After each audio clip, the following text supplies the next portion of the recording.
ridwani Allahumma salli alaihi wa ala alihi wa ashabihi wa ikhwani. Hadirin hadirat yang dirahmati Allah Subhanahu wa taala. Pada kesempatan kali ini kita akan membahas tentang sejarah disyariatkannya al-udhiyah, yaitu korban ya. Sebagaimana disinggung oleh para ulama, di antaranya Ibnu Qayyim rahimahullahu taala, bahwasanya di antara sebab disyariatkannya Idul Adha atau korban ya adalah kisah bagaimana Nabi Ibrahim alaihissalam ketika akan menyembelih putranya Ismail alaihissalam. Dan sebagian ulama memperluas lagi, bukan cuma Idul Adha, tetapi al-hadyu atau al-hadaya, hewan-hewan yang disembelih pada hari nahar untuk oleh jamaah haji, baik yang melakukan haji tamattu atau haji qiran, itu semua kembali kepada hikmah dari peristiwa Ibrahim alaihissalam ketika hendak menyembelih Ismail. Jadi bukan cuma kurban saja, tapi juga apa? Al-hadyu atau al-hadaya, yaitu hewan-hewan yang disembelih oleh para jamaah haji, karena mereka menyembelih juga pada tanggal berapa? 10 Dzulhijjah, sama seperti kurban udhiyah. Udhiyah juga disembelih mulai tanggal 10 Dzulhijjah. Adapun kisah bagaimana Ibrahim alaihissalam hendak menyembelih Ismail, maka Allah sebutkan dalam surat As-Saffat. Dalam surat As-Saffat Allah sebutkan kisah Nabi Ibrahim mulai dari ayat 83 sampai penyebutan Nabi Ishak sampai ayat 113, 83 sampai 113. Maka pada kesempatan kali ini kita akan membaca ayat-ayat tersebut sambil kita terangkan secara ringkas ya tentang bagaimana Ibrahim alaihissalam akhirnya disuruh untuk menyembelih putranya Ismail, agar kita mendapat gambaran yang lengkap tentang bagaimana ujian tersebut sangat berat. Sangat berat. Tapi Allah Subhanahu wa taala berfirman di ayat 83, kata Allah Subhanahu wa taala, "Wa inna min syi'atihi la Ibrahim." Dan sungguhnya di antara golongannya, di sini ada yang mengatakan golongan Muhammad sallallahu alaihi wasallam, ada yang mengatakan golongan Nuh. Yang lebih benar Allah alam besok maksudnya golongan Nabi Nuh, karena sebelumnya Allah bercerita tentang Nabi Nuh. Kata Allah, "Wa laqad nadana Nuhun falani'mal mujibun." Sungguh Nuh telah berdoa kepada kami dan kami kabulkan doanya. "Wa najjaynahu wa ahlahu minal karbil azim." Dan kami selamatkan dia dan keluarganya dari penderitaan yang besar, itu banjir besar. "Wa ja'alna dzurriyyatahu humul baqin." Dan kami jadikan keturunannya yang tersisa. Kemudian setelah itu baru Allah sebutkan tentang Nabi Ibrahim. Allah berkata, "Wa inna min syi'atihi la Ibrahim." Sungguhnya di antara syiahnya, syiah maksudnya kelompoknya, golongannya,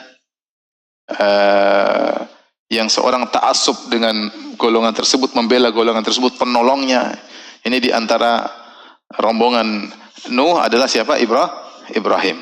Sebagai isyarat bahwasanya Ibrahim alaihissalam mengikuti ajaran Nabi Nuh dan mengikuti langkah Nabi Nuh. Nabi Nuh alaihissalam mendakwakan tauhid dengan penuh kesabaran sampai 950 tahun. Maka apa yang dilakukan oleh Ibrahim itulah yang dilakukan oleh Nuh. Di sini Allah ingin memuji Nabi Nuh dengan menyebutkan Ibrahim. Sungguhnya di antara orang yang mengikuti langkah Nuh adalah siapa? Ibrahim alaihissalam. Sama-sama menyuruh kepada tauhid dengan ujiannya masing-masing. Nabi Nuh berdakwah 950 tahun, Ibrahim tidak selama itu, tapi ujiannya juga sangat berat. Tapi tegar dalam mendakwakan tauhid ya. Kemudian di antara juga sebagian ahli tafsir seperti Thahir bin Asyur mengisyaratkan bahwasanya di antara yang diikuti oleh Ibrahim di antara mengikuti apa yang dilakukan oleh Nuh adalah kesabaran. Bagaimana kesabarannya Nabi Nuh alaihissalam yang berdakwah begitu lama, menghadapi berbagai ujian, tantangan, dimusuhi oleh kaumnya sampai bergenerasi-generasi. Maka demikian pula Ibrahim sangat sabar ketika berdakwah. Di antara juga yang diikuti oleh Ibrahim dari perkara-perkara Nabi Nuh adalah hati yang bersih. Makanya setelah itu Allah berfirman, "Idz jaa'a rabbahu biqalbin salim." Ya, wa inna min syi'atihi la Ibrahim. Di antara pengikut Nabi Nuh adalah Ibrahim alaihissalam. Idz jaa'a rabbahu biqalbin salim, ketika dia menemui Rabbnya dengan hati yang bersih. Hati yang bersih dari kesyirikan, hati yang bersih dari penyakit-penyakit hati secara umum, yaitu dongkol, dendam, hasad, ya. Ini bersih. Sebagaimana hati Nabi Nuh yang bersih, ya. Nabi Nuh hatinya bersih sehingga dia bisa bersabar sampai 950 tahun berdakwah. Ya. Baru dia berdoa agar mereka dibinasakan ketika Allah telah menyampaikan, ya, tidak akan beriman kepadamu kecuali yang telah kami tetapkan. Ya. Allah bilang sudah nggak ada lagi yang bisa beriman. Ya. Setelah disampaikan kepada Nabi Nuh bahwasanya tidak akan lagi bisa beriman, baru Nabi Nuh kemudian berdoa.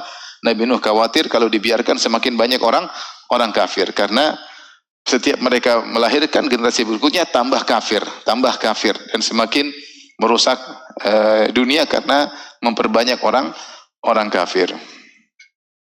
Ya. Akhirnya beliau pun berdoa. Ini kenapa Nabi Nuh berdoa agar kaumnya dibinasakan, ada sebab-sebabnya, ya. Bukannya beliau tidak sabar, ya. Tapi beliau sabar setelah ilaman qad aman, ya. Tidak ada yang akan beriman kecuali yang telah beriman, ya. Sudah tidak ada lagi yang bisa beriman. Kemudian Nabi Nuh melihat ternyata mereka bergenerasi-generasi semakin kafir. Bahkan seorang kakek bawa cucunya untuk memaki-maki Nabi Nuh. Ini bergenerasi semuanya kafir. Wala yalidu illa fajiran kafara. Mereka tidak melahirkan kecuali orang-orang fajir dan kafir. Kalau gitu, sudahlah, jangan dibiarkan mereka terus seperti itu. Maka Nabi Nuh kemudian berdoa, akhirnya mereka dibinasakan dengan banjir yang sangat luar biasa. Tapi ini tidak menafikan kesabaran Nabi Nuh yang bertahan sampai 950 tahun berdakwah. Maka Nabi Ibrahim alaihissalam juga berdakwah dengan penuh kesabaran dan hatinya bersih. Makanya Allah berfirman tentang Ibrahim, "Inna Ibrahim lahalimun awwahun munib." Ibrahim adalah hamba yang halim. Halim itu maksudnya adalah bukan sekedar sabar, bahkan lebih dari itu, ya, bijak, sopan santun, kemudian kalau punya kesempatan untuk membalas tidak membalas, ya. Itulah Ibrahim alaihissalam. Kenapa? Karena semua dibangun di atas hati yang bersih, tidak cepat emosi, sabar, ya. Makanya kalau ada orang yang maki-maki Ibrahim alaihissalam hanya berkata, "Allah yahdik," semoga Allah beri hidayah kepadamu, ya. Karena hatinya benar-benar bersih, ya. Ayahnya maki-maki, dia malah mengatakan, "Aku akan doakan ampunan buatmu." Ya. Ibrahim hatinya luar biasa, ya. Ketika Sarah cemburu ingin nyakiti Hajar, Ibrahim juga tidak ngomel-ngomel sama Sarah. Kemudian dia bawa pergi apa? Hajar. Ya. Dan dia tidak berdoa juga, "Wahai ya Allah, binasakan kaumku." Enggak. Ibrahim enggak berdoa untuk binasakan apa? Kaumnya. Padahal mereka semua mau bakar dia. Kenapa? Karena kesabaran dia. Bahkan ketika malaikat ingin membinasakan kaum Nabi Lut, Nabi Ibrahim sempat diskusi sama malaikat. Ya, sungguhnya di situ ada Lut, ya. Itu diskusi, kenapa harus diturunkan azab? Diskusi dulu Ibrahim. Ya, menunjukkan hati yang sangat sabar dan sangat lapang. Makanya Allah memujinya dengan berkata, "Idz jaa'a rabbahu biqalbin salim." Ketika dia mendatangi Allah dengan hati yang selamat, bersih dari kesyirikan, bersih dari ketergantungan kepada selain Allah, bersih dari penyakit-penyakit hati yang ada seperti dongkol, dendam, hasad, dengki, ya, suudzon dan yang lainnya. Ini hati Ibrahim, hatinya sangat bersih. Dan sebagian mengatakan demikian juga Nabi Nuh, karena ketika Allah menyebutkan tentang bersihnya Nabi Ibrahim, Allah sedang menyatakan Ibrahim pengikut Nuh. Pengikut Nuh, ya. Berarti Nuh alaihissalam juga demikian. Meskipun secara umum Ibrahim lebih afdal daripada Nuh.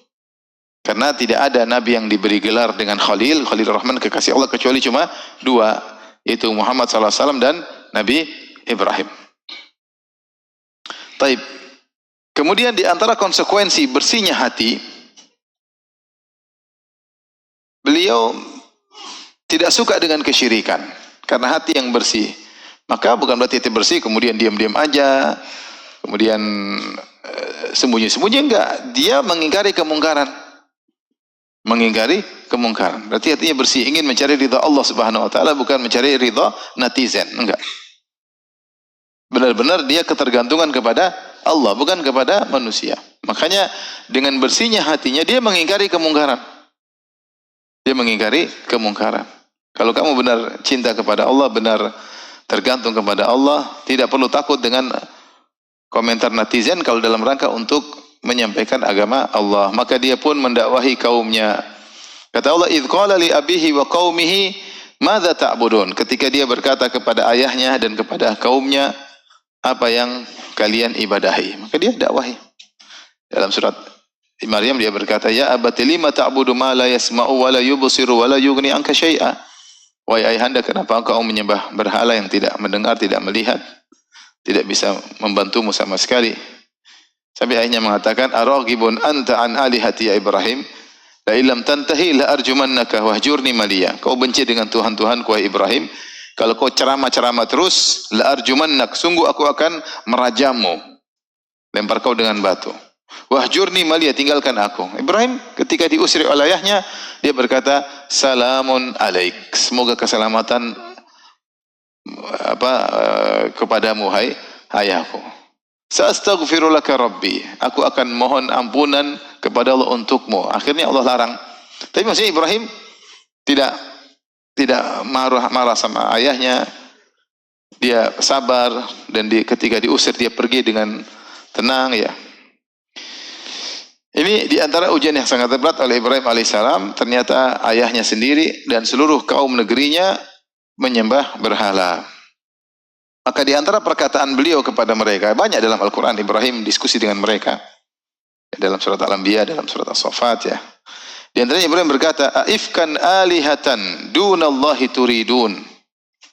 Apakah kalian menghendaki sembahan-sembahan selain Allah dengan cara berbohong? Ini semua kedustaan yang kalian bikin. Ya. Ini adalah kedustaan yang kalian lakukan, mengatakan bahwasanya berhala begini. Makanya kesyirikan, wa man yusyrik billahi faqad iftara itsman aziman. Siapa yang berbuat syirik kepada Allah, maka dia telah melakukan dusta yang sangat besar. Ya, dusta besar. Bagaimana kemudian menyembah berhala? Bagaimana Nabi Isa disembah? Bagaimana Nabi Muhammad disembah? Bagaimana wali disembah? Bagaimana malaikat? Itu semua kedustaan. Yang berhak disembah adalah yang menciptakan. Kalau tidak menciptakan maka tidak berhak disembah. Ya. Allah berfirman, "Afamay yakhluqu kama la yakhluqu afala tadhakkarun?" Apakah yang mencipta sama dengan tidak yang diciptakan, yang tidak bisa mencipta? Ya, yang berhak disembah cuma yang mencipta kita. Yang tidak mencipta kita tidak berhak untuk kita sembah. Seandainya yang cipta kita dua zat, kita sembah dua-duanya. Tetapi yang cipta kita cuma satu, yaitu Allah semata. Maka dia semata yang berhak untuk disembah. Wattakhadhu min dunihi alihatan la yakhluquna syai'a wa hum yukhlaqun. Mereka mengambil sembahan-sembahan selain Allah yang tidak bisa menciptakan apa-apa, bahkan sembahan-sembahan itu diciptakan. Ya. Oleh karenanya Ibrahim menamakan kesyirikan tersebut dengan kedustaan, mengada-ngada. Datang ke kuburan minta-minta. Emang wali bisa apa? Mengada-ngada ya.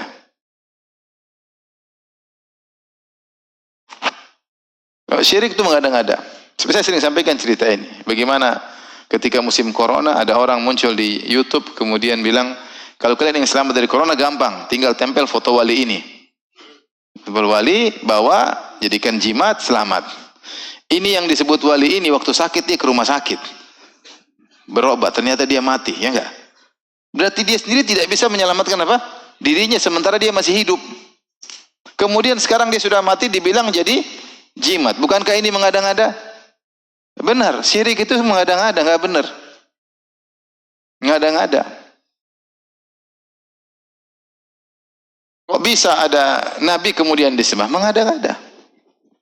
Mencipta apa? Dia tidak pernah mencipta apa-apa. Dia saja tercipta belakangan ya.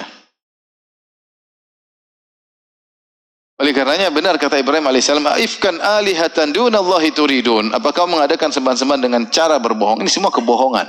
Semua kebohongan. Bagaimana berhala disembah? Jadi dia diskusi sama mereka. Akhirnya beliau berkata, "Fama dhannukum bi rabbil alamin?" Ya. Bagaimana anggapan kalian terhadap pencipta alam semesta, pencipta alam semesta, tentang Allah Subhanahu wa taala? Terus bagaimana menurut kalian terhadap Allah?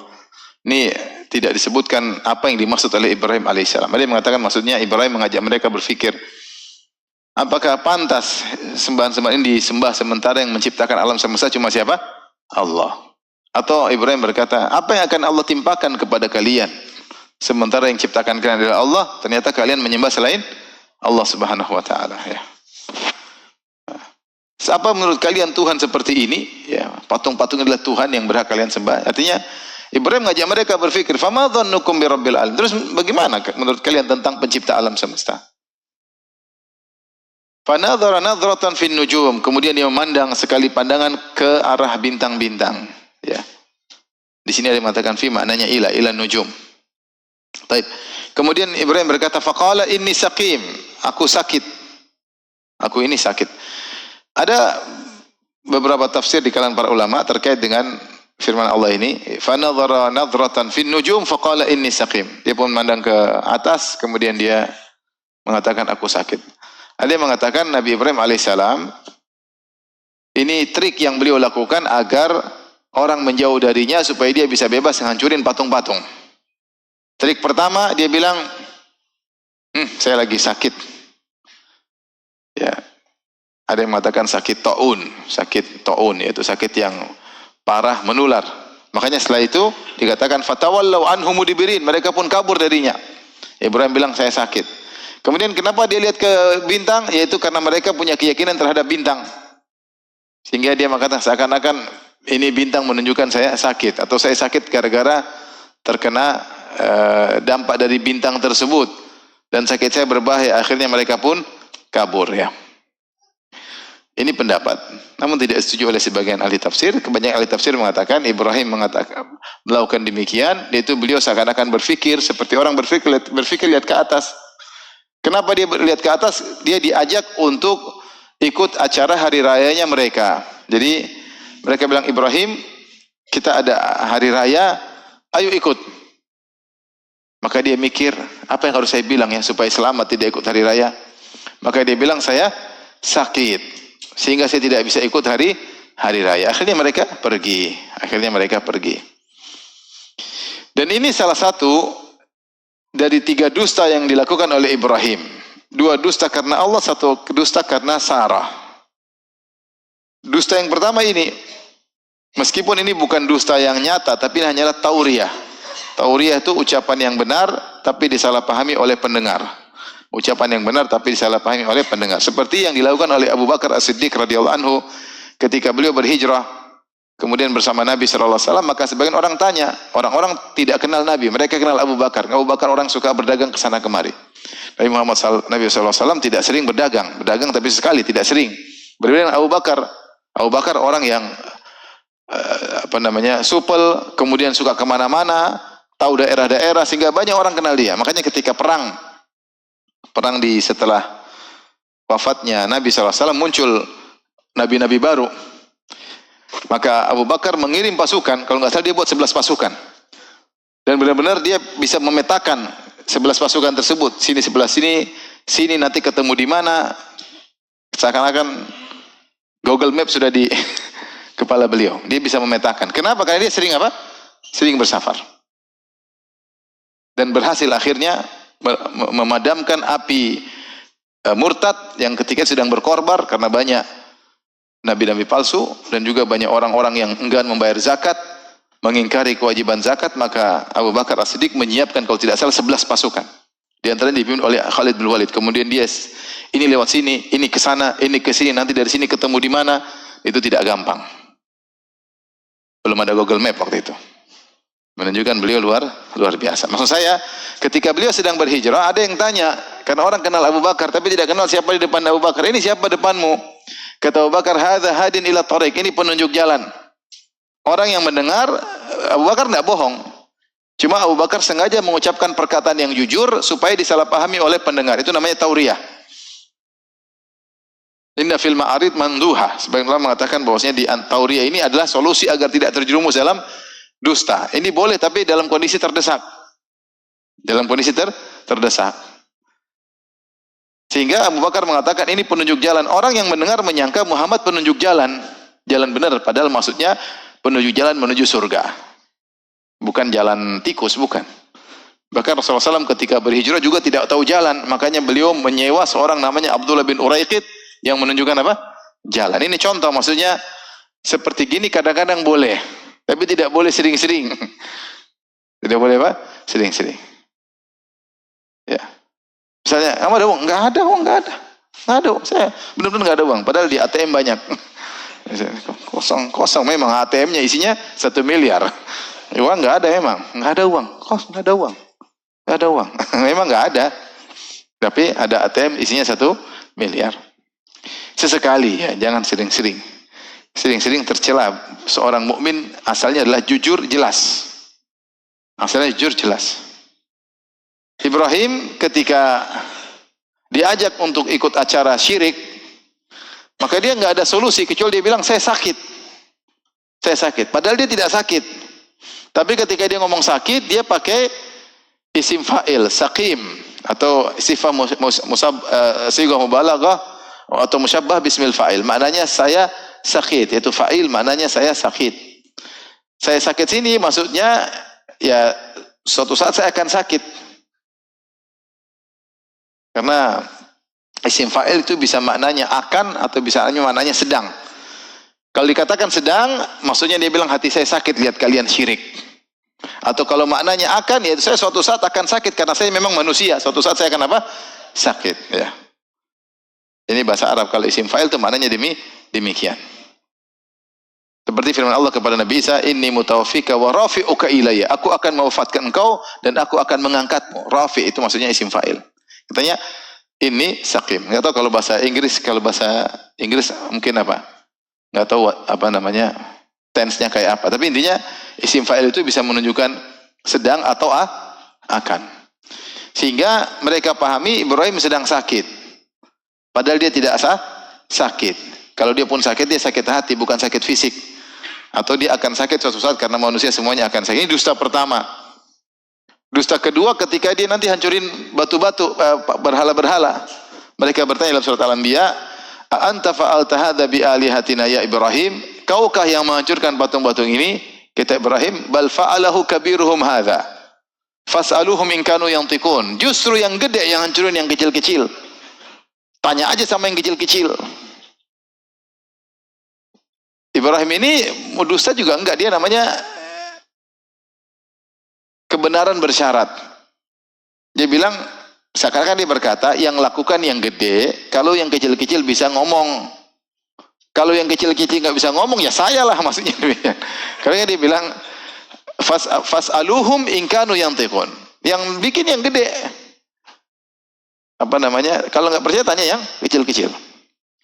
Ini semua terkait dengan membela Allah Subhanahu wa taala. Dusta yang ketiga, Ibrahim alaihissalam ketika jalan bersama Sarah di negeri Mesir, ternyata di Mesir ada raja yang mata keranjang yang punya intel-intel untuk cari wanita cantik. Kalau dapat wanita cantik harus diambil oleh sang raja. Maka Ibrahim mengatakan, kita pasti diintelin. Nanti kalau mereka tanya kepadaku, siapa kamu wahai istriku Sarah?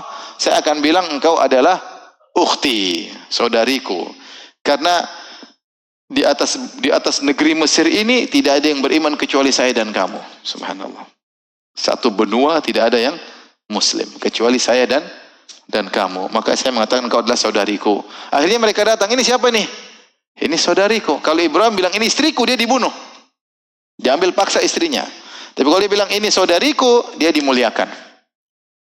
Ya, dia tahu Allah akan menjaga istrinya. Akhirnya istrinya diambil. Ternyata Allah jaga. Sebagaimana kisah yang ma'ruf ya. Taib.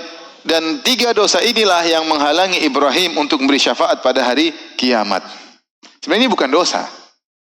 Ini bukan apa? Dosa. Ini apa ya? Tauriyah. Perkataan benar yang disalah pahami. Dan ini pun semua terpaksa. Bukan sebagian kita gampang-gampangin bohong terus bilang Ibrahim juga begitulah. Kamu beda. Kamu apa yang dibela? Ibrahim bela Allah Subhanahu wa taala. Yang kedua bela dia bisa dibunuh. Semua terpaksa. Itu pun dia tidak nyata-nyata bohong. Dia ucapkannya jujur, cuma disalahpahami oleh pendengar namanya tauriah. Itu pun membuat dia tidak pede dengan berbagai macam ujian yang Allah muji dia dalam Al-Qur'an. Rasulullah puji dalam hadis-hadis. Itu pun ketika diminta syafaat oleh Allah, oleh orang-orang pada hari kiamat, dia mengatakan enggak. Saya pernah dusta 3 kali. Subhanallah. Ya, kita berapa kali? Yang sengaja banyak, yang tidak sengaja juga banyak ya. Maka dia mengatakan fa inni saqim, saya sakit. Fatawallu anhum mudbirin, mereka pergi. Nah, inilah triknya Ibrahim agar dia sendirian di kampung, karena orang-orang kampung semuanya sedang pergi ikut acara hari raya, ngumpul satu lapangan, satu daerah, areal, lagi senang-senang, sehingga kampung kosong, kesempatan bagi dia untuk menghancurin berhala-berhala tersebut. Apa kata Allah Subhanahu wa taala? Faragha ila alihatihim faqala ala ta'kulun. Maka dia pun pergi menuju berhala-berhala tersebut, kemudian dia berkata, kalian kenapa enggak makan? Kalian kenapa enggak makan? Rupanya kebiasaan kaumnya kasih sajen di depan berhala-berhala tersebut. Jadi sajen itu bukan hal yang baru, ikhwan. Itu sudah ada sejak zaman apa? Nabi Ibrahim. Iblisnya ada berubah enggak dari dulu sampai sekarang? Iblisnya sama atau berubah? Sama ya. Iblis yang dulu menyuruh kaum Nabi Ibrahim untuk beri sajen kepada berhala-berhalanya, itulah iblis yang menyuruh juga manusia zaman sekarang. Tapi Ibrahim ngapain bilang sama mereka, kamu kenapa enggak makan? Ada yang mengatakan Ibrahim untuk menguatkan dirinya, supaya dia tidak ragu-ragu untuk menghancurkan patung-patung tersebut. Dia tahu patung tersebut nggak bisa ngomong, tidak bisa dengar. Makanya ketika dia ngomong sama ayahnya, sebelum dia hancurkan patung-patung tersebut, dia kan nasihati ayahnya. Ya abati, lima ta'budu ma la yasma'u, wa la yubsiru, wa la yughni anka syai'a. Wahai ayahanda, kenapa kau sembah patung ma la yasma'u, tidak bisa mendengar, tidak bisa melihat, tidak bisa bantu engkau sama sekali. Namun ketika dia mau hancurin patung, dia bilang, ala ta'kulun, kenapa enggak makan? Kenapa enggak makan? Tidak ada orang, cuma dia sendiri. Untuk menguatkan apa? Dirinya. Terkadang seorang goyang, dia harus apa? Kuatkan dirinya. Dengan ngomong sendiri enggak apa-apa. Kamu kuat, kamu kuat. Bismillah, jalan. Seperti itu. Karena dia mau hancurin patung, dia tahu konsekuensinya ngeri. Ini berarti bertempur sama satu negeri. Ayo makan itu, makan. Itu ayam goreng, makan. Apel tuh makan tuh.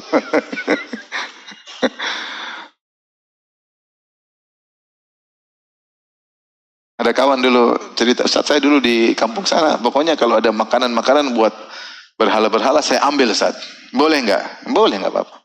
Yang penting jangan ketahuan. Jadi para ulama membahas makanan yang ditaruh di berhala itu makanan yang tidak dipakai. Dalam Islam dilarang mubadzir. Dibuang-buang mubadzir. Kalau boleh diambil, tapi kalau dilarang ya sudah. Jangan ya. Kecuali makanan tersebut sembelihan untuk selain Allah, seperti ayam, seperti kambing. Tapi kalau telur, buah, nasi goreng, aman. Cuma saya khawatir kalau diambil nanti semakin percaya, dimakan sama Tuhan. Khawatirnya seperti itu, tambah bahaya. Tapi sebenarnya kan logika, masa Tuhan butuh makan? Sih logika, Tuhan masa butuh. Masa yang kita sembah butuh apa? Makan. Makanya ketika Allah membantah orang-orang Nasara, Allah cuma mengatakan, Isa dan ibunya bukan Tuhan. Kenapa? Karena yakulani ta'am. Mereka dua makan dulu. Gimana Tuhan makan? Jadi Ibrahim berkata, ala ta'kulun, kalian enggak makan untuk menguatkan apa? Dirinya. Kemudian kata Allah Subhanahu wa taala, malakum la tantikun. Ibrahim ngomong lagi, kenapa enggak ngomong? Ayo jawab. Dia tahu enggak bisa jawab, cuma dia untuk memantapkan dirinya. Ayo jawab. Ini butuh keyakinan, butuh kekuatan iman, butuh tawakal. Ya, karena orang kalau goyang-goyang diganggu sama jin. Biasanya di balik-balik patung-patung begini ada jin biasanya. Oleh karenanya ketika Khalid bin Walid disuruh untuk menghancurkan Al-Uzzah, Uzzah itu kalau nggak salah ibarat dari pohon-pohon yang diberi selimut-selimut, kemudian diberi kain-kain, kemudian disembah. Setelah ditebang oleh Khalid bin Walid, dia balik, Rasulullah mengatakan, kau belum melakukan sesuatu. Balik lagi, dia balik ternyata ada jin perempuan sedang mengurai rambutnya, menabur di atas pasir, baru kemudian dihantam oleh Khalid bin Walid. Makanya terkadang ketika mereka pergi ke pohon-pohon tersebut ada suara suatu, karena di balik itu ada jin yang menghiasi peribadatan tersebut, ya. Menimbulkan perasaan-perasaan apa ketika pergi ke patung-patung atau ke pohon-pohon tersebut, ya. Maka seorang kalau menyeru kepada tauhid, berusaha untuk benar-benar yakin dan tawakal kepada Allah Subhanahu wa taala. Ibrahim mengatakan, "Malakum la tantiqun?" Kenapa kalian tidak ngomong wahai patung-patung? Faragha alaihim dharban bil yamin, maka dia pun segera menghancurkan patung-patung tersebut dengan tangan kanannya. Dharban yaitu dia hantam dengan sungguh-sungguh patung-patung tersebut. Ada yang mengatakan bil yamin maksudnya dengan tangan kanannya, ada yang mengatakan bil yamin maksudnya karena dia sudah bersumpah. La aqidanna wa tallahi la aqidanna asnamakum ba'da an tuwallu mudbirin, dalam surat Al-Anbiya. Kata dia, demi Allah, ketika mereka, kata Nabi Ibrahim, kalau kalian pergi acara, demi Allah saya akan bikin makar sama Tuhan-Tuhan kalian. Ini sumpahnya, dia bersumpah dan dia jalankan sumpahnya. Maka bil yamin ini dua tafsiran. Ada yang mengatakan faragha alaihim darban bil yamin, yaitu dihancurkan dengan tangan kanannya. Ada yang menafsirkan yaitu beliau menghancurkan sesuai dengan sumpah yang pernah beliau janjikan, bahwasanya beliau akan hancurin patung-patung tersebut. Akhirnya tersebarlah berita, waduh, Tuhan-Tuhan kita sudah hancur. Dan Ibrahim, Masya Allah, dia pintar, dia alaihissalam ngajak mereka berpikir, dia hancurin semua patung kecuali yang gede. Pertama supaya itu jadi kambing hitam, Tuhan yang gede. Yang gede bukan yang kecil, gede tanya aja yang kecil-kecil. Yang kedua untuk kasih tahu yang gede tidak setuju ada Tuhan-Tuhan tandingan, paham? Kecil-kecil ngapain? Saya yang gede harusnya disembah. Jadi ajak berpikir mereka. Dia hancurin tinggal satu, ya. Faqbalu ilaihi yazifun, maka mereka segera datang bergegas. Yazifun tergesa-gesa, terburu-buru. Yusri'un, segera, karena mereka dalam kondisi marah sekali. Mereka datang, ini kok patung sudah hancur. Mereka ngobrol di antara mereka. Man fa'ala hadza bi alihatina innahu laminadh dhalimin. Siapa yang bikin Tuhan-Tuhan kita seperti ini? Sungguh dia orang yang zalim. Qalu sami'na fatan yadhkuruhum yuqalu lahu Ibrahim. Kami dengar ada seorang pemuda, lihat, seorang pemuda, Ibrahim masih muda, yang memaki-maki Tuhan kita. Pemuda itu namanya siapa? Ibrahim. Qalu fa'tu bi ala ayunin nas la'allahum yashhadun. Datangkan dia, kita habisi dia di hadapan masa. Permalukan dia. Mau dibakar. Akhirnya diskusi tadi, anta fa'alta hadza bi alihatina, Ibrahim, kau yang bikin ini semua. Dan mereka enggak lihat. Enggak ada CCTV waktu itu, enggak lihat. Kau yang bikin. Ibrahim dengan mudah mengatakan, yang gede. Bal fa'alahu kabiru fa'adha. Kalau enggak percaya tanya sama yang kecil-kecil. Kenapa leher kalian patah, tangan kalian patah? Coba ngomong. Tanya sama yang gede. Tanya yang kecil-kecil, pasti mereka bilang yang gede. Ya, ini namanya dusta bersyarat, tapi syarat tidak terpenuhi, maka bukan dusta. Seperti ada orang pernah bilang di satu daerah ada namanya patung Syekh Fulan. Kalau kau panggil dia, terus dia dengar, dia noleh, gini. Cuma dia nggak dengar, jadi nggak noleh-noleh. Jadi Ibrahim tidak dusta secara murni, tapi kita boleh bilang dia dusta bersyarat dan syaratnya tidak terpenuhi. Dia ngajak mereka berpikir. Coba tanya yang patung kecil. Jadi akhirnya mereka kalah berduel, kalah berhujah, argumentasi. Akhirnya mereka pakai otot. Ya. Harriquh, bakar dia. Wansuru alihatakum, tolonglah Tuhan-Tuhan kalian. Kalau kalian benar-benar membela Tuhan-Tuhan kalian, bakarlah Ibrahim. Dalam ayat ini Ibrahim berkata kepada mereka, ajak mereka berpikir. Setelah mereka panggil Ibrahim, waktu habis hancur dia pulang ke rumah diam-diam aja. Dihadirkan dengan paksa. Dia berkata, ata'buduna ma tanhitun? Kok bisa kalian menyembah apa yang kalian pahat? Nahat itu pahat. Allah khalaqakum wa ma ta'malun. Allah yang menciptakan kalian dan apa yang kalian pahat tersebut. Ini logika sangat logis dari Ibrahim. Kalau mau nyembah, yang disembah yang menciptakan kita, yang berikan nikmat kepada kita, itu baru benar. Yang menciptakan kita, ya. Seperti doa sujud Nabi Muhammad SAW, sajada wajhi lilladzi khalaqahu. Wajahku sujud kepada yang menciptakan wajah tersebut. Ya, wasawwarahu, yang membentuk wajah tersebut, itu yang kita sujud, itu yang kita sembah. Wasyaqqa sam'ahu wa basara, yang buat menimbulkan pendengaran, penglihatan. Bukan sujud kepada yang tidak menciptakan kita. Kalau mau sujud, sujud kepada yang mencipta. Gimana kalian menyembah yang kalian pahat sementara yang menciptakan kalian adalah Allah. Jadi mereka ini sudah benar-benar di bawah. Ada peribadatan kepada yang lebih hebat daripada manusia, yang menurut persangkaan manusia. Seperti menyembah malaikat. Kenapa menyembah malaikat? Karena menyangka malaikat lebih hebat. Kenapa ada penyembahan terhadap jin? Karena jin sosok yang dianggap hebat, bisa ini, bisa anu, bisa hingga disembah. Atau menyembah orang-orang soleh, karena dianggap orang-orang soleh tersebut memiliki kedudukan khusus. Meskipun tidak mencipta, malaikat, jin, tidak, orang soleh tidak mencipta, tapi dianggap lebih tinggi, maka disembah. Kalian aneh. Kalian menyembah yang di bawah kalian. Menyembah apa? Berhala. Yang berhala kalian yang bikin. Harusnya berhala sembah kalian, paham?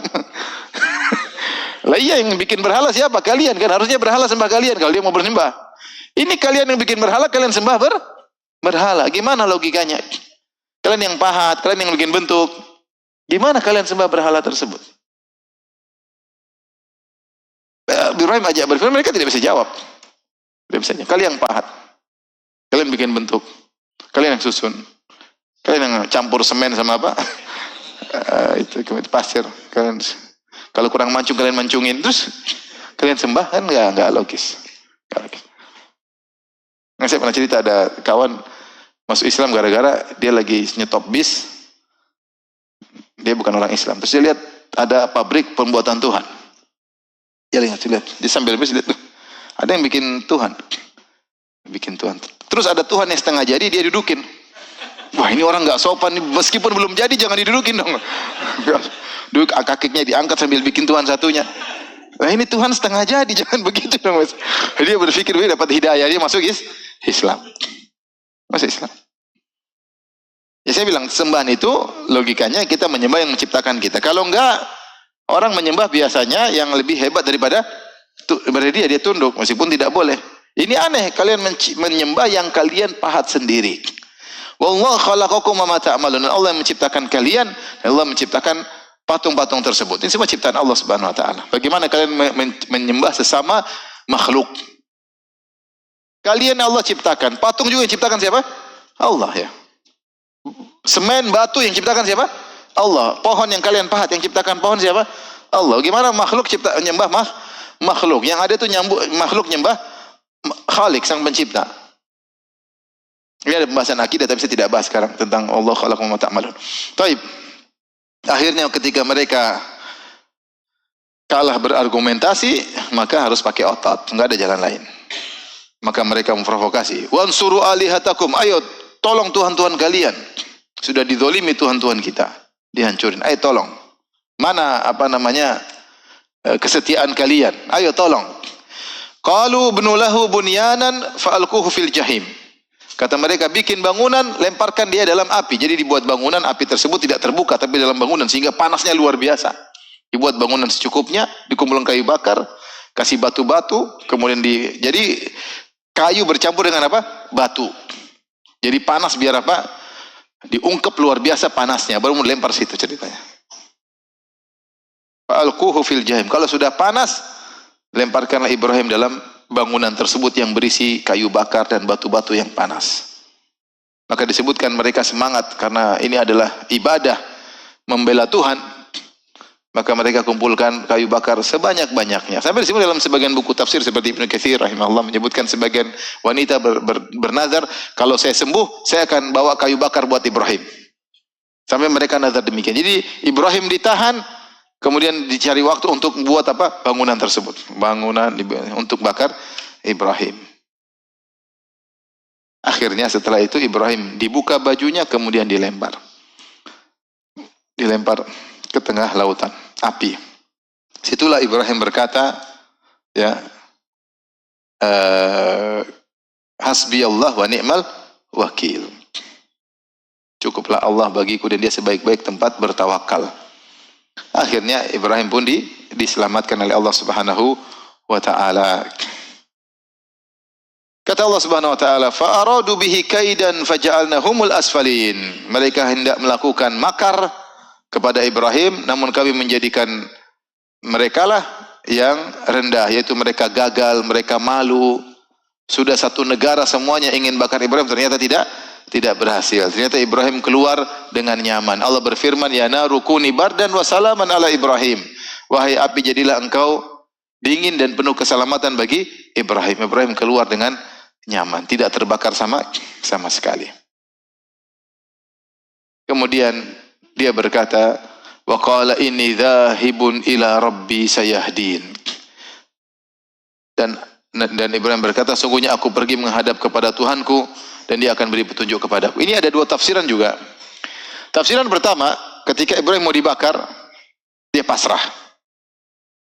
Karena di sini Allah tidak menggunakan fa, Allah mengatakan wa. Ketika Allah berfirman, mereka berkata, fa'alquhu fil jahim, lempar dia di api. Ibrahim berkata, wa qala inni dzahibun ila rabbi sayahdin. Aku akan pergi menuju Rabbku, dia akan beri petunjuk kepadaku. Ada yang mengatakan Ibrahim pasrah. Saya akan pergi ke surga, meninggal ya sudah. Ini tafsiran yang berkata demikian. Ya udah, inni dzahibun ila rabbi. Saya pergi ke Tuhanku. Yang suatu saat kita semua harus pergi. Cepat atau lambat. Coba bagaimana cara kita pergi? Dengan cara mulia atau biasa-biasa saja atau cara memalukan ketika bermaksiat kepada Allah Subhanahu wa taala. Ya udah, kalau harus mati dengan cara disiksa oleh musuh, dibakar, inni dzahib. Saya tetap akan pergi menuju Allah.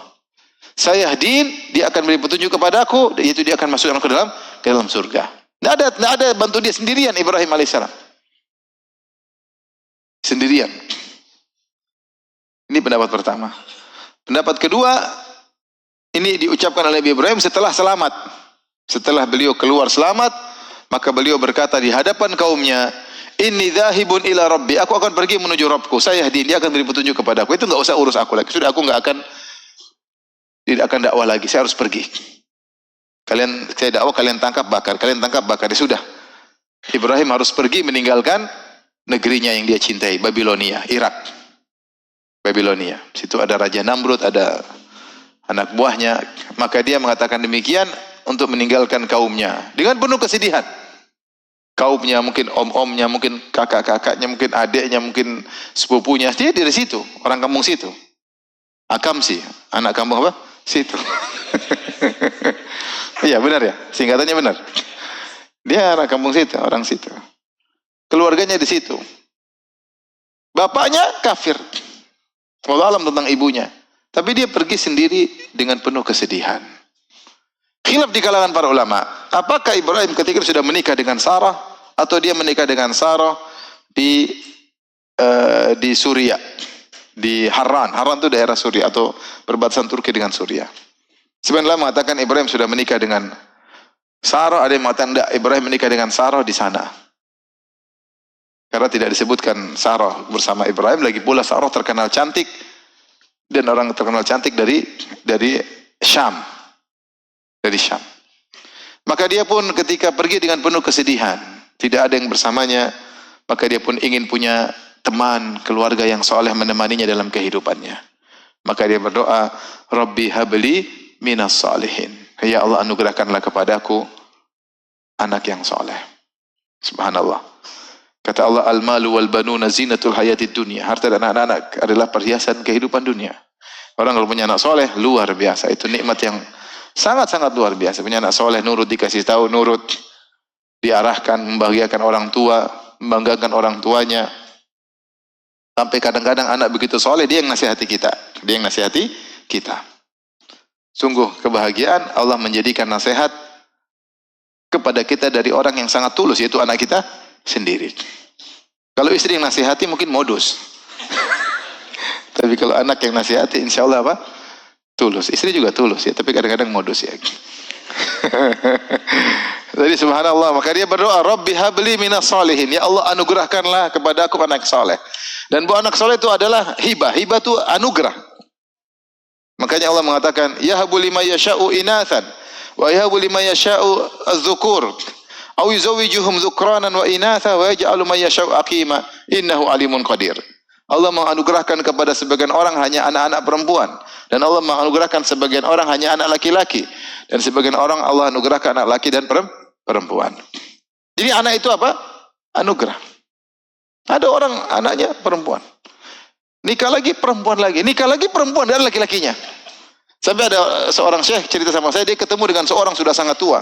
Dia punya anak perempuan 65. Semua perempuan.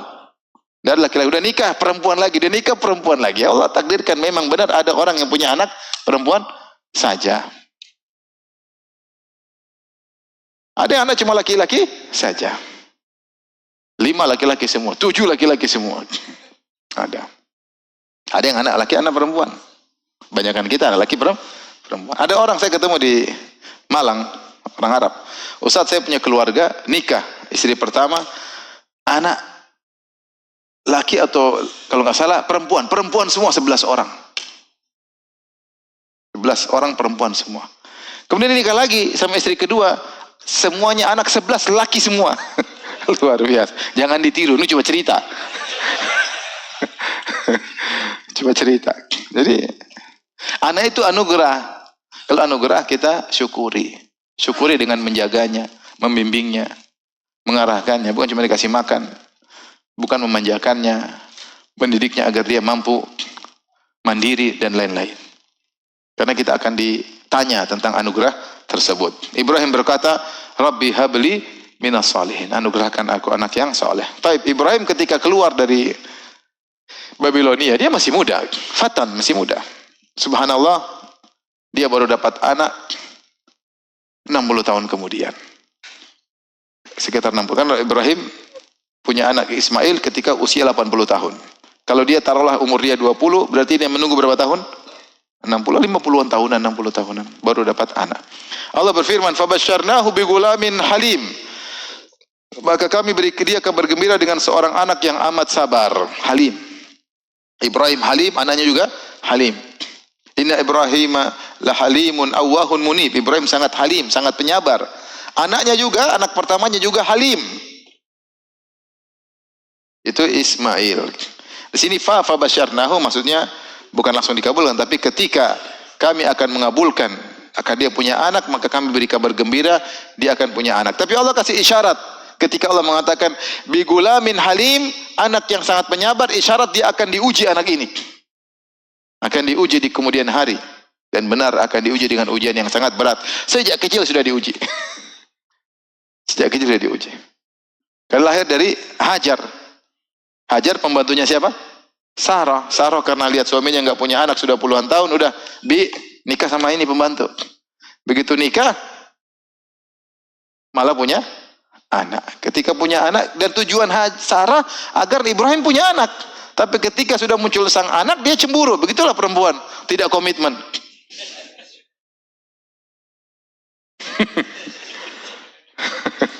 Yang nyarikan istri siapa yo?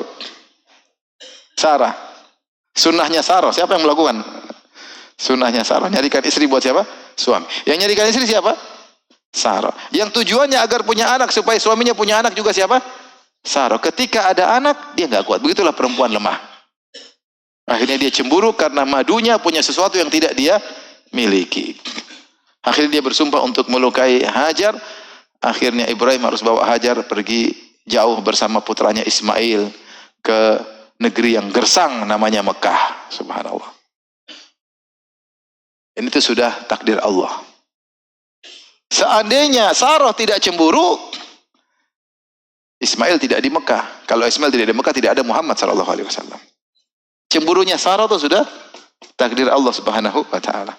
Seandainya Sarah juga punya anak langsung, tidak, tentu Ismail tidak muncul karena Sarah tidak akan mengizinkan Ibrahim nikah sama Hajar, ya enggak? Kenapa Sarah mengizinkan, bahkan menyuruh Ibrahim nikah sama Hajar? Karena Sarah tidak punya anak. Jadi di balik semua musibah ada hikmah. Setelah Ibrahim punya anak dari Hajar, baru Allah kasih Sarah anak, yaitu Ishak. Makanya kita ini kadang semua kejadian di luar nalar kita. Di luar nalar kita. Kalau nyaman-nyaman aja. Ibrahim pergi kemudian nikah dengan Sarah, punya anak, selesai. Emang akan menikah dengan Hajar? Enggak. Kalau enggak ada Hajar, nikah dengan Hajar tidak ada Ismail. Kalau Ismail enggak dibuang di Mekah, enggak akan muncul Muhammad. Ini semua sudah Allah siapkan takdirnya. Maka akhirnya, walhasil akhirnya Ismail halim, kata Allah, kami akan berikan kepada engkau anak yang sangat penyabar. Sejak kecil sudah diuji. Maka pergilah dia bersama ibunya, dipisahkan jauh. Kisah yang masyhur. Akhirnya dibekali dengan sekantong air minum dan sekantong korma. Air minum habis, korma habis. Akhirnya Hajar tidak lagi keluar asinya, air susunya tidak keluar. Akhirnya Ismail kesakitan. Akhirnya Hajar pun cari air, cari makanan ke bukit Safa Marwah.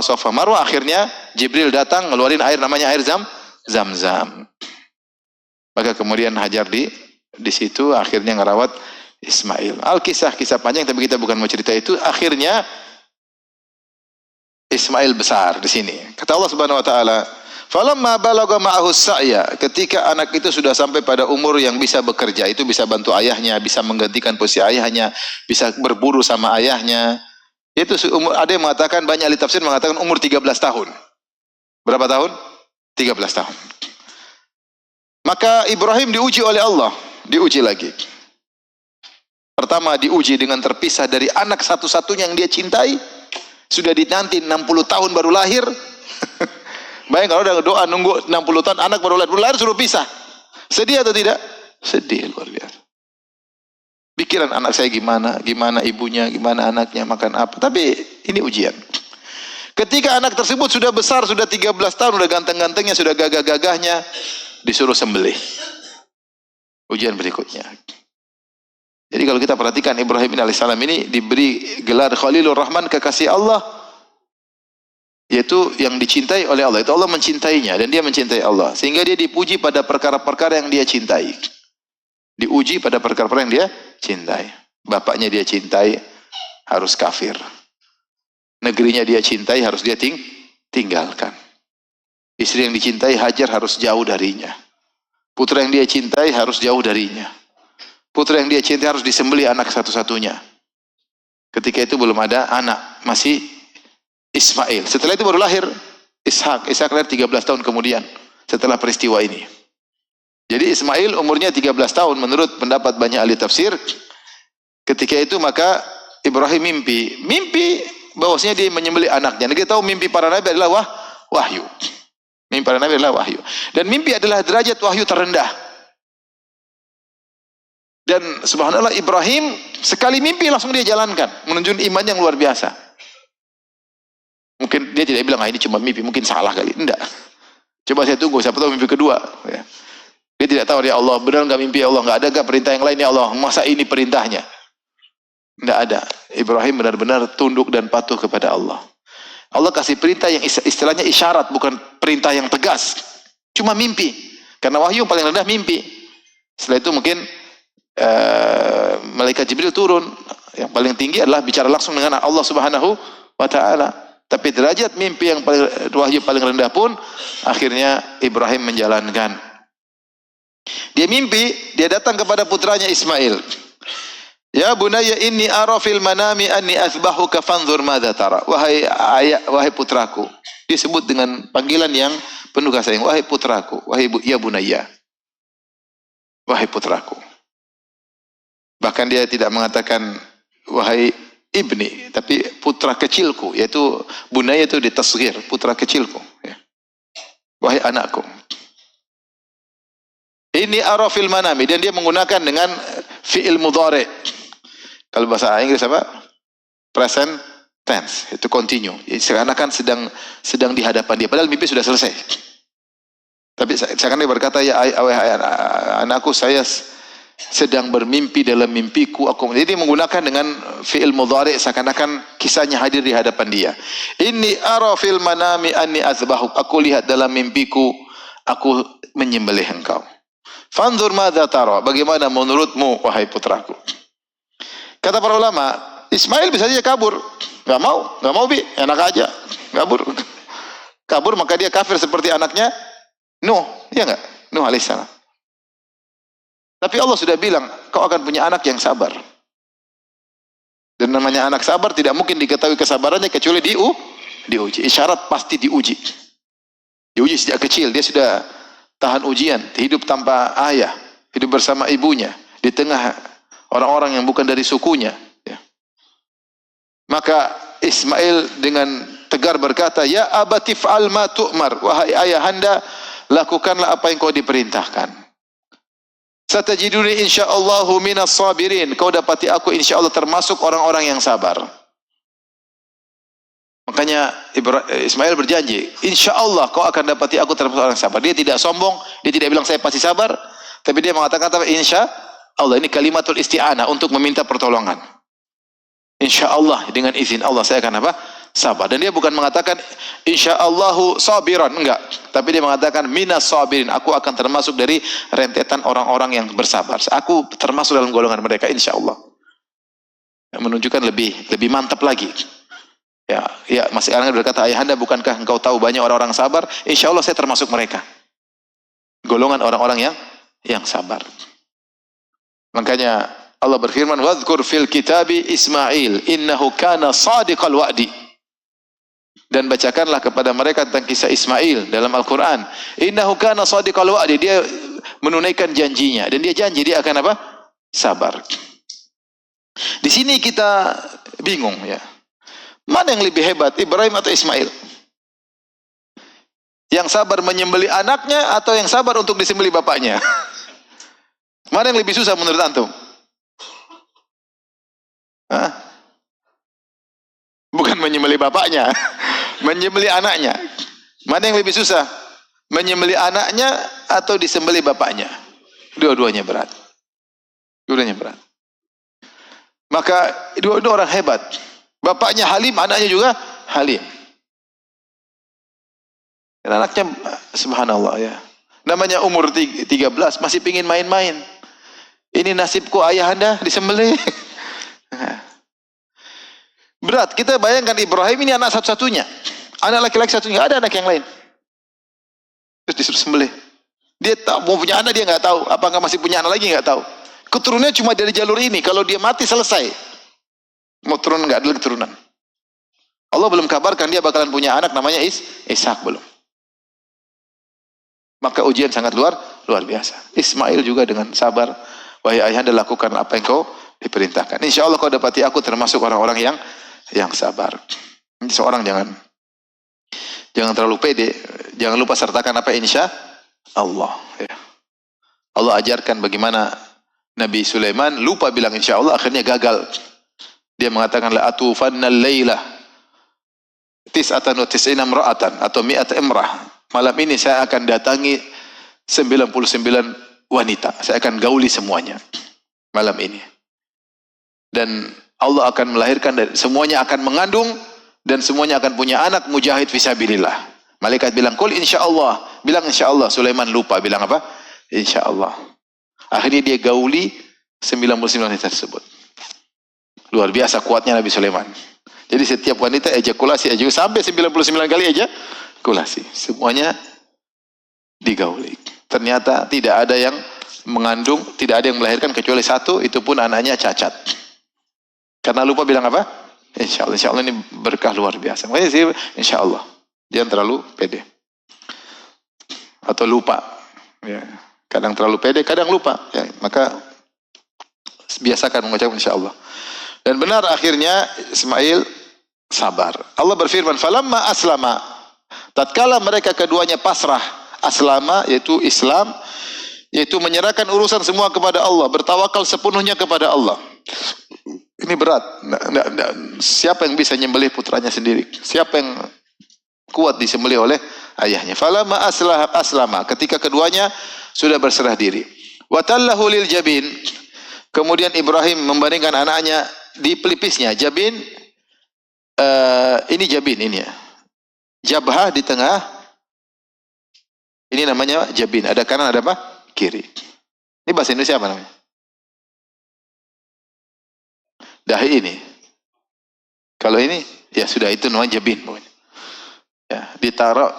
Ada yang mengatakan, Ibrahim tidak tega kalau nyembelih langsung di depannya. Dia balikkan anaknya supaya ketika dia nyembelih dia tidak melihat wajah anaknya. Dan anaknya juga tidak melihat wajah ayahnya ketika sedang menyembelihnya. Sungguh berat. Maka dia mengurangi kepiluan. Ya udah anakku, kamu begini aja, habis sembelih. Maka dibaringkanlah anaknya di atas pelipisnya.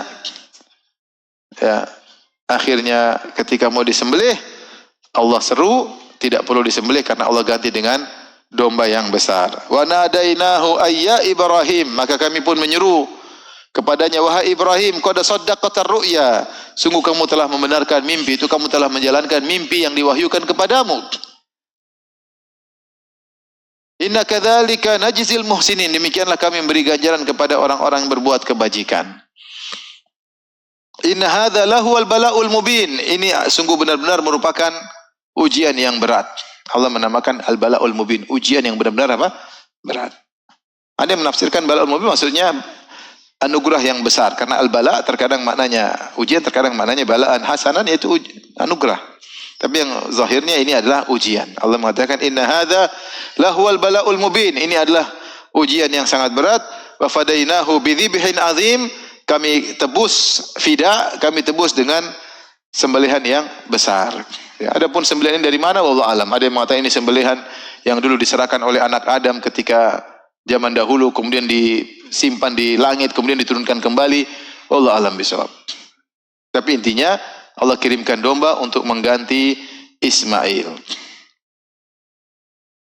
Dan ini mengajarkan kepada kita tentang kepatuhan kepada syariat Allah Subhanahu wa taala, meskipun tidak kita sukai, meskipun melawan hawa nafsu kita, dengan tetap husnudzan kepada Allah Subhanahu wa taala. Wa tarakna alaihi fil akhirin, dan kami jadikan, abadikan untuk Ibrahim pujian kepada beliau di kalangan orang-orang yang datang kemudian. Salamun ala Ibrahim, keselamatan atas Ibrahim. Kadzalika najzil muhsinin, demikianlah kami berikan balasan kepada orang yang berbuat baik. Innahu min ibadinal mu'minin, dia termasuk hamba kami beriman. Kemudian Allah sebut tentang Ishak. Wa basyarnahu bi Ishaq wa nabiyyan minas salihin, dan kami beri kabar gembira kepada dia dengan seorang anak yang namanya Ishak akan menjadi nabi dan termasuk orang-orang yang saleh. Wa barakna alaihi wa ala Ishak, dan kami beri keberkahan kepadanya dan kepada Ishak.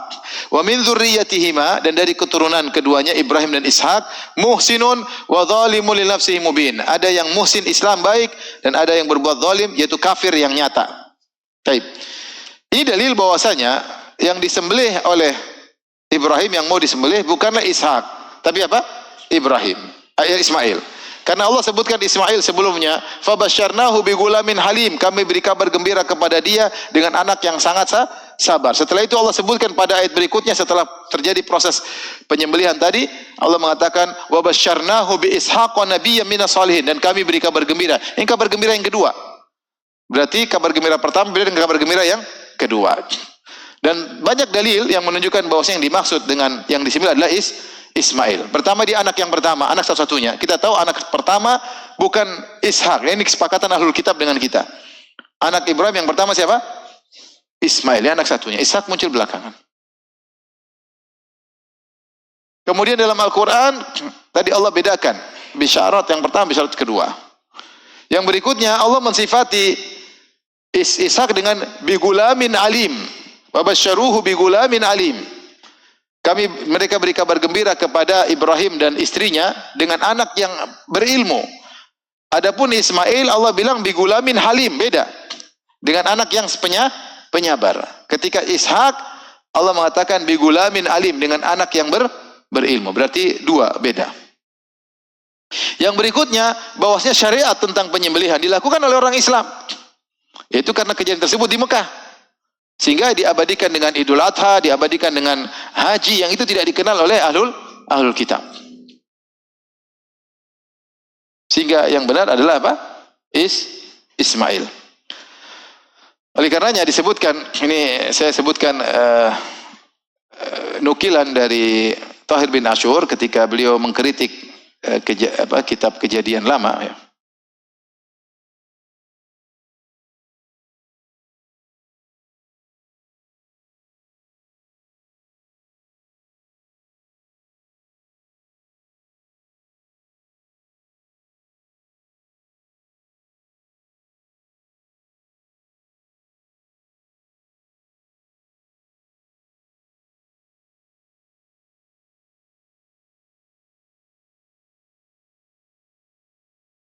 Bentar saya carikan ya.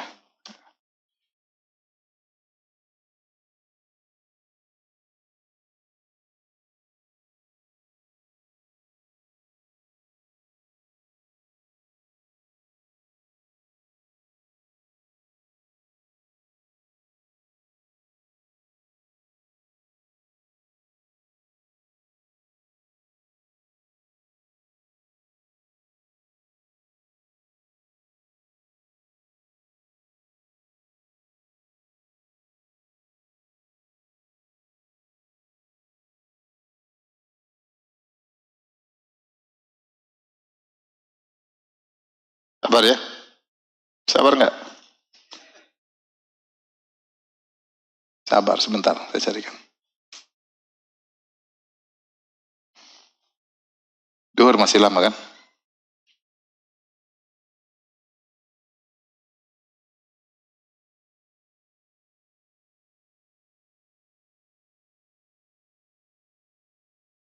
Dalam kitab Kejadian 22 ya. Saya buka ya.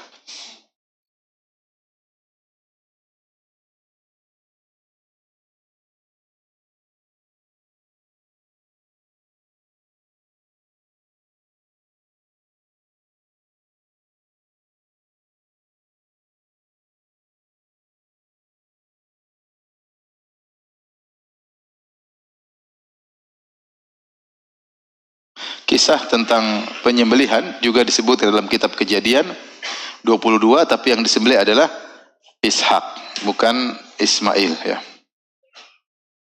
Itu pada Kejadian 22 ayat 1, ayat 2, saya bacakan sini ya. Setelah semuanya itu Allah mencoba Abraham, ia berfirman kepadanya, Abraham itu Ibrahim, lalu sahutnya, ya Tuhan. Firmannya, Tuhan berkata, ambillah anakmu yang tunggal itu, yang engkau kasihi, yakni Ishak. Pergilah ke tanah Moria dan persembahkanlah dia di sana sebagai korban bakaran pada salah satu gunung yang akan kukatakan kepadamu. Di sini dikatakan ambillah anakmu yang tunggal, yaitu Ishak. Padahal kita tahu yang tunggal dulu cuma Ismail, karena Ishak anak yang kedua.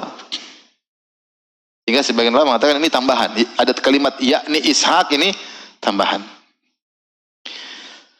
Kemudian Ismail dan Ishak punya hubungan, makanya ketika Ibrahim meninggal dunia disebutkan dalam perjanjian lama, mereka berdua menguburkannya.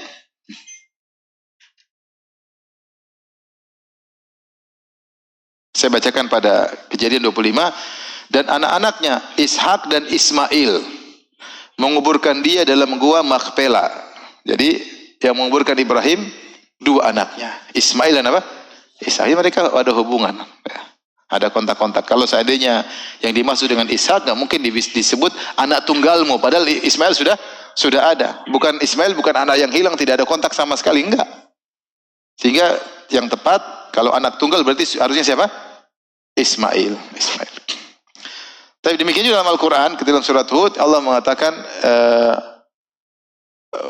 bi Ishaqa wa basyarnahu bi Ishaqa wa mi wara Ishaqa Yaqub. Dalam surat Hud